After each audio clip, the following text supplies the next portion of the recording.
નમસ્કાર સૌને. હું દિલીપ ગોહિલ, આચાર્ય શ્રી વર્ગ 2, સરકારી માધ્યમિક અને ઉચ્ચતર માધ્યમિક શાળા ગણેશનગર, સેક્ટર 5, ગાંધીધામ.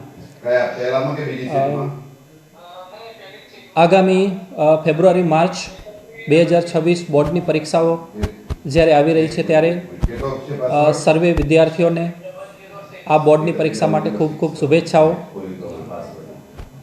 વિદ્યાર્થીઓને એક જ સલાહ કે આપે વર્ષ દરમિયાન જે મહેનત કરેલી છે એ મહેનત ઉપર ભરોસો રાખી અને આપ પેપરમાં આપનું 100% આપશો.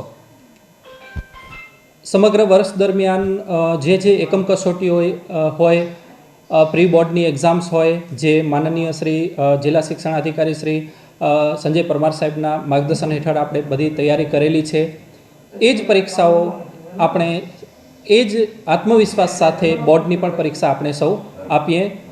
સૌ વિદ્યાર્થીઓને સારા માર્ક્સ સાથે સારું પરિણામ મેળવે એવી શુભેચ્છાઓ. સાથે સાથે આપણી સરકારી શાળાઓ પણ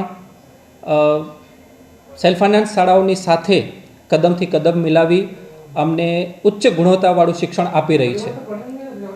હું વાત કરું આપણી ગણેશનગર સરકારી માધ્યમિક અને ઉચ્ચતર માધ્યમિક શાળાની, તો અહીં ધોરણ 9, 10, 11, 12 અને 11-12માં પણ વિજ્ઞાન પ્રવાહ પણ આપણે ત્યાં ચાલે છે.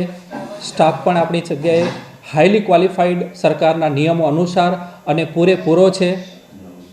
સાથે સાથે વિદ્યાર્થીનીઓ માટે પણ બાજુમાં જ આપણે KGBની પણ વ્યવસ્થા છે કે જ્યાં સંપૂર્ણપણે રહેવા અને જમવાની ફ્રી સુવિધા છે.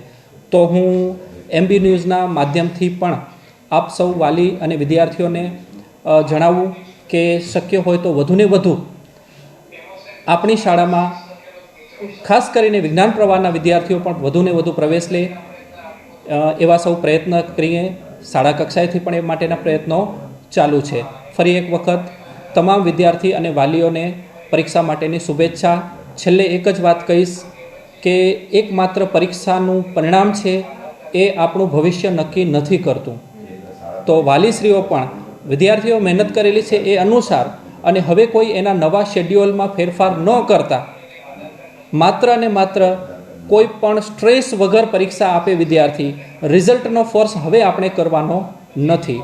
એ જ મારી વિનંતી સાથે મારી વાત પૂરી કરું. ધન્યવાદ. જય હિન્દ.